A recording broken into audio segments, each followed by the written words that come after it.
నమస్తే, నా పేరు తేజస్విని. బీసీఎన్ న్యూస్ కి స్వాగతం. ముందుగా ముఖ్యాంశాలు. విజయవాడ ఇందిరాగాంధీ మైదానంలో జరుగుతున్న 35వ పుస్తక మహోత్సవాన్ని సందర్శించిన డిప్యూటీ సీఎం పవన్ 5 లక్షలకు పైగా విలువైన పుస్తకాలు కొనుగోలు.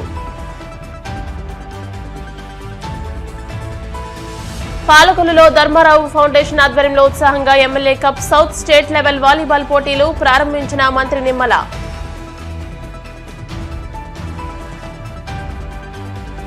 తిరుపతి తొక్కిసలాట ఘటనకు టీటీడీ బోర్డు బాధ్యత వహించి రాజీనామా చేయాలి. వైసీపీ మాజీ MP Margani Bharat demand.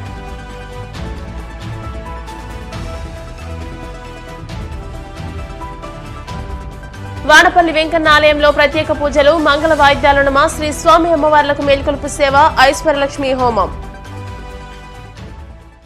AP deputy CM Pavan Kalyan కు బాగా పుస్తకాలు చదివే అలవాటుందన్న సంగతి తెలిసిందే. ఆయనకు ఎప్పుడు సమయం దొరికినా పుస్తక పఠనంలో నిమగ్నమైపోతారు. విజయవాడ ఇందిరాగాంధీ మైదానంలో జరుగుతున్న 35వ పుస్తక మహోత్సవానికి హాజరైన ఆయన 5 లక్షలకు పైగా విలువైన పుస్తకాల్ని కొన్నారు. వీటిలో కొన్నింటిని పిఠాపురంలో పెట్టబోయే గ్రంథాలయంలో ఉంచనున్నట్టు సమాచారం. 2.5 గంటలకు పైగా స్టాళ్లను పరిశీలించిన పవన్ కళ్యాణ్ పెద్ద సంఖ్యలో పుస్తకాల్ని కొన్నారు. తెలుగు, హిందీ, ఆంగ్ల భాషల పుస్తకాలను, సాహిత్యానికి సంబంధించిన పలు గ్రంథాలను, నాటి నేటి రచయితల రచనలను పరిశీలిస్తూ కొనుగోలు చేశారు.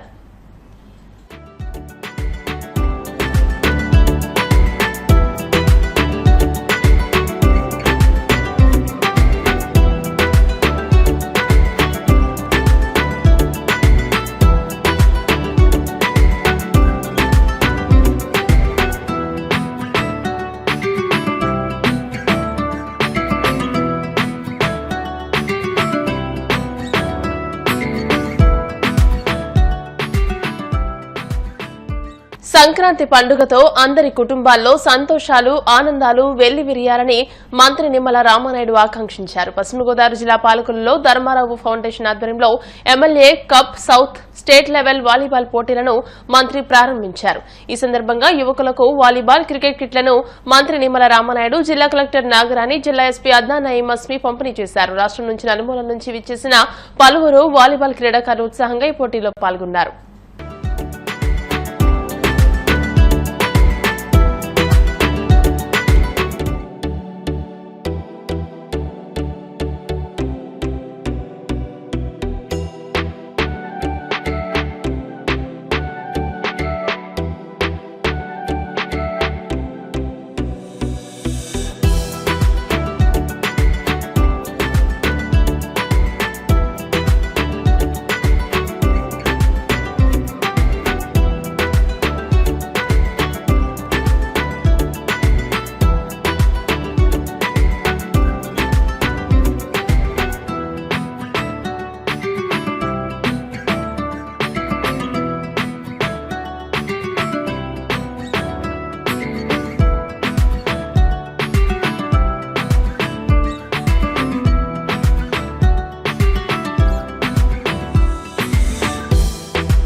శాసన సభ్యుడు అంటే ప్రభుత్వం అందించేటువంటి సంక్షేమ అభివృద్ధి కార్యక్రమాలే కాదు, ప్రజల్లో కూడా ఒక చైతన్య కార్యక్రమాలను కూడా తీసుకోవాలనేటువంటి ఒక ఆలోచనతో ఆ రోజు మీ అందరికీ తెలుసు, ఒక స్వచ్ఛమేవే జయితే కార్యక్రమాన్ని, గాలి స్వచ్ఛం, నీరు స్వచ్ఛం, ఊరు స్వచ్ఛం అనేటువంటి కార్యక్రమం కానీ, ఒక సేవ్ ద గర్ల్ చైల్డ్, ఆడపిల్లల్ని రక్షించుకోవాలనేటువంటి ఆలోచనతో చేసేటువంటి కార్యక్రమం కానీ, మన భారత మేధావి డాక్టర్ బిఆర్ అంబేద్కర్ 125వ జయంతోత్సవాలు కానీ, అల్లూరి సీతారామరాజు 125వ జయంతోత్సవాలు కానీ, అద్దేపల్లి సత్యనారాయణమూర్తి గారి 125వ జయంతోత్సవాలు కానీ, ఒక క్రిస్మస్ ఉత్సవాలు కానీ, అదేవిధంగా ఒక రంజాన్ కానీ, ఒక సంక్రాంతి కానీ, ఇట్లా అనేకమైనటువంటి కార్యక్రమాలను నియోజకవర్గంలో మరి చేపడుతూ ఈ సంక్రాంతి సంబరాలను కూడా ప్రతి సంవత్సరం కూడా పెద్ద ఎత్తున నిర్వహించుకోవడానికి గల కారణం మీ అందరికీ తెలుసు.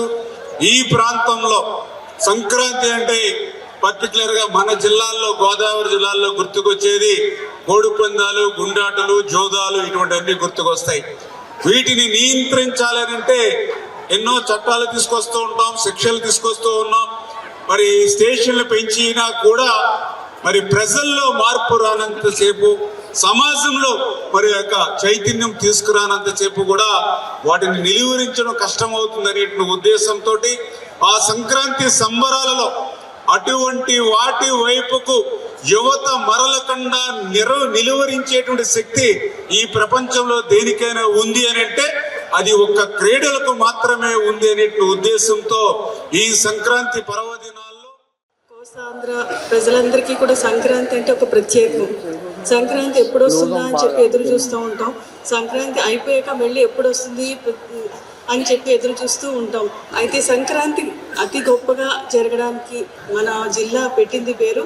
మంచి కార్యక్రమాలకి చిరునామా అయిన మన మంత్రి గారు ఇక్కడ ఏమీ చేయకూడదు అనేది యువతికి చెబుతూ ఏమి చెయ్యొచ్చు అనే మంచి కార్యక్రమాల వైపుకు వారిని దృష్టి మరలిస్తూ ఈ కార్యక్రమాన్ని, ఈ స్పోర్ట్స్ని అరేంజ్ చేయడం యువతికి అందరికీ కూడా చాలా మంచిది. ప్రతి ఒక్కరూ కూడా ఇందులో సంతోషంగా పార్టిసిపేట్ చేయాలి, ఒక స్పోర్టివ్ స్పిరిట్తో చేయాలి. అంటే ఆట అంటే ప్లేయర్స్ అనే కాదు, చూడడం, అక్కడ ఉండి వారిని ఉత్సాహపరచడం కూడా చాలా గొప్ప అనుభవం స్పోర్ట్స్లో ఉండేది. ఇంత చక్కటి సంక్రాంతి పండుగని ఇంత చక్కగా రకరకాల కార్యక్రమాలతో, అంటే ముగ్గులో పోటీలు కానీ, రకరకాల కార్యక్రమం మన యొక్క సంస్కృతి సాంప్రదాయాల్ని మొత్తం ఆవిష్కరిస్తూ కొత్త తరాల వారికి గత కొన్ని దశాబ్దాల క్రితం సంక్రాంతి ఎలా చేసుకునేవారము, ఎంత అందంగా ఒకరికొకరికి పంచుకునే సుఖ సంతోషాలు ఏ విధంగా పంచుకునేవారము అనే విషయాల్ని వర్ణిస్తూ ఇక్కడ చేస్తున్న ఈ పండగ నెక్స్ట్ 4-5 రోజులు చేయబోతున్న ఈ కార్యక్రమాలు ఇంత చక్కగా తీర్చిదిద్దడానికి కారణులైన మన యొక్క మంత్రి గారికి కృతజ్ఞతలు తెలుపుతూ ఈ కార్యక్రమం ప్రతి సంవత్సరం ఇంత సుఖ సంతోషాలతోటి ప్రతి ఒక్కరూ కలిసి వచ్చి ప్రోత్సహిస్తూ ప్రతి సంవత్సరం జరుపుకోవాలని చెప్పేసి ఎమ్మెల్యే గారు రామానాయుడు గారు for ever you should conduct this program in this constituency. మనందరూ కూడా సంతోషంగా పాల్పంచుకోవాలని చెప్పేసి కోరుతూ మరొకసారి అందరికీ కూడా సంక్రాంతి శుభాకాంక్షలు. తిరుపతి తొక్కిసలాట ఘటనకు టీటీడీ మొత్తం బాధ్యత వహించి రాజీనామా చేయాలని, లేని పక్షంలో ప్రభుత్వమే ఆ బోర్డును రద్దు చేయాలని మాజీ ఎంపీ మార్గాని భరత్ డిమాండ్ చేశారు. రాజమండ్రిలో ఆయన మీడియాతో మాట్లాడుతూ తిరుపతి ఘటన అత్యంత బాధాకరమైన విషయమని అన్నారు. ఇది ఖచ్చితంగా ప్రభుత్వ వైఫల్యమేనని, జంతువులను పట్టుకుని బోనుల్లో వేసిన మాదిరిగా టోకెన్ పంపిణీ కార్యక్రమం నిర్వహించారని ధ్వజమెత్తారు. టీటీడీ ఈవో, చైర్మన్ల మధ్య సమన్వయ లోపం కనిపిస్తోందని అన్నారు. కేవలం చంద్రబాబు ప్రచార పిచ్చి వల్లే రాజమండ్రి పుష్కరాల్లో 29 మంది ప్రాణాలు కోల్పోయారని గుర్తు చేశారు. చూసినట్టయితే తిరుపతి పైన కాకుండా తిరుపతి కొండ కిందన వీళ్ళు ఏం చేశారనండి, 8 పాయింట్స్లో వైకుంఠ ఏకాదశి టోకెన్స్ వేస్తామని చెప్పేసి 3 టీటీడీకి సంబంధించిన ప్రదేశాల్లో 3 ప్రదేశాలు, మిగతా 5 ప్రదేశాల్లో గవర్నమెంట్ స్కూల్స్ అనో మన ఎలక్షన్స్ పోలింగ్ జరిగితే ఎలాగైతే నుంచోబెడతారో ఆ ప్రక్రియ ప్రకారం నుంచోబెట్టారు. ఇక్కడ ప్రధానంగా పద్మావతి పార్క్లో ప్రజలందరినీ కూడా భక్తులు వివిధ ప్రాంతాల నుంచి వచ్చారు. వాళ్ళందరినీ కూడా తీసుకుని వెళ్ళి పద్మావతి పార్క్, అక్కడేమో బైరాగి పట్టడి అని ఒక ప్లేస్ ఉంది, అందులో టోకెన్స్ ఇష్యూ చేసే కార్యక్రమం. ఈ పద్మావతి పార్క్లో ఉదయం 8 గంటల దగ్గర నుంచి ప్రజలందరినీ కూడా దాని లోపల వేసేసి ఆ పద్మావతి పార్క్ గేట్ తాళాలు వేస్తారంట. ఎంత ఆశ్చర్యకరం అంటే, పోనీ తాళాలు వేసిన వాళ్ళు ఆ లోపల సౌకర్యాలు ఏమన్నా కల్పించారని అంటే అది లేదు. మంచినీళ్ళు లేవు, భోజనాలు లేవు, లేకపోతే చిన్నపిల్లలు ఉంటారు, వాళ్ళ పరిస్థితి ఏంటి? ఇది చలికాలము. ఆ చలికాలంలో వాళ్ళని పొద్దున్నుంచి రాత్రి దాకా పెట్టి ఆ మరుసటి రోజు ఉదయం తెల్లవారుజామున 5ంటికి టోకెన్లు జారీ చేసే కార్యక్రమం అండి. అసలు ఇది ఎక్కడ అన్యాయం అని అడుగుతా ఉన్నా. ఏదో సెల్లో వేసేస్తారు కదా, జంతువులను అన్నిటిని పట్టుకుని సెల్లో వేసేస్తారు కదా, ఆ రకంగా ఈ కుక్కలు రోడ్డు పైన తీసుకుని అన్నీ కూడా తీసుకెళ్ళి ఒక దాంట్లో వేసి తాళాలు వేసేస్తారు కదా, ఆ రకమైన పరిస్థితి కనబడుతూ ఉంది. అసలు నాకు ఒకటి అర్థం కాని అంశం ఏంటంటే, మరి చిన్నపిల్లలు ఉంటారు, మరి పండు ముసలివారు ఉంటారు, వీళ్ళందరి పరిస్థితి ఏంటండి? మీరా కాఫీలు కానీ లేకపోతే భోజనాలు కానీ ఏ రకమైన సప్లై లేకోకుండా అందులో పెట్టాల్సిన అవసరం ఏంటి? అక్కడ ఉన్న ప్రజలు కూడా నాకు తెలిసి 4-5 వేల మంది 5,000 మంది ఉన్నారనేది మా తాలూకా ఇన్ఫర్మేషన్. వచ్చిన తర్వాత మీరు ఆ మాత్రము క్రౌడ్ మేనేజ్మెంట్ చేయలేని పరిస్థితులు కనబడతా ఉన్నాయా అని అడుగుతున్నా. ఒక పక్కనేమో నిన్న చంద్రబాబు నాయుడు గారు రివ్యూ తీసుకుంటే ఆ రివ్యూలోనే టీటీడీ చైర్మన్ అదేవిధంగా ఆయన ఈఓ గారు వాళ్ళిద్దరూ కూడా ఒకళ్ళ మీద ఒకళ్ళు నిందలు వేసుకుంటున్నారు. ఒకరికొకళ్ళు పడట్లేదు, సమన్వయ లోపం ఉందని చంద్రబాబు నాయుడు గారికి తెలుసు. అసలు అక్కడ ఆ రకమైన కార్యక్రమం చేస్తూ నాకు ఒకటి అర్థం కాని అంశం ఏంటంటే, అసలు దేవస్థానమా లేకపోతే రాజకీయ పార్టీ కార్యాలయమా? అసలు అక్కడ ఆ రకమైన ఆ ప్రక్రియ ఏంటండి? నాకు అర్థం కాల.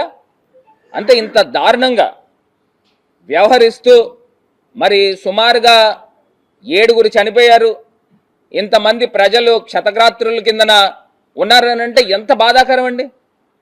నాకు ఒకటి తెలియని అంశం ఏంటంటే, చంద్రబాబు నాయుడు గారు 4 సార్లు ముఖ్యమంత్రి చేశారు కదా, ఇప్పటిదాకా ఒక 15 సార్లు వైకుంఠ ఏకాదశికి ఆయన ముఖ్యమంత్రి కింద ఉన్నాడు.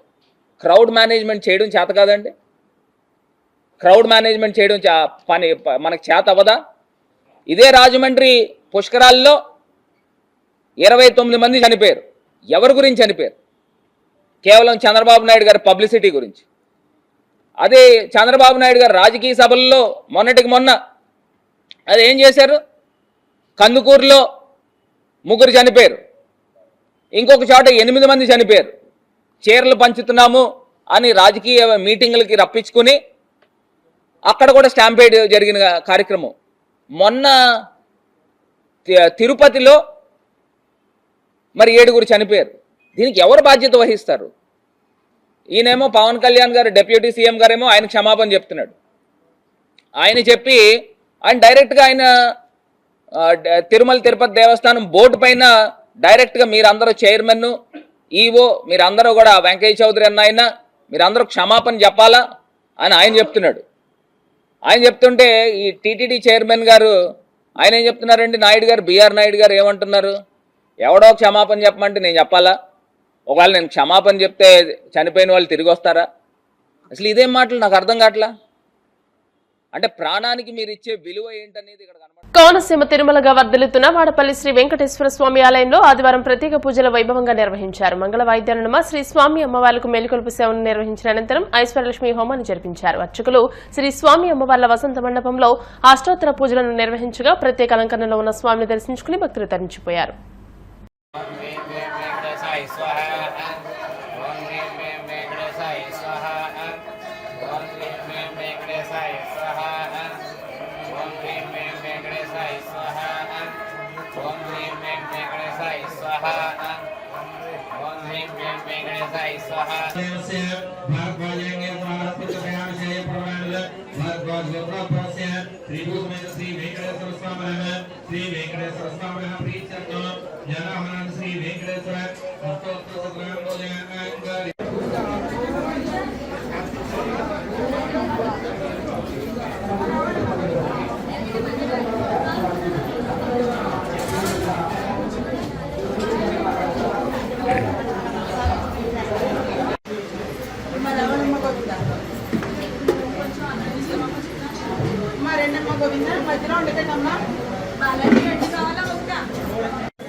ఇప్పుడు కాసేపు ప్రకటనలు.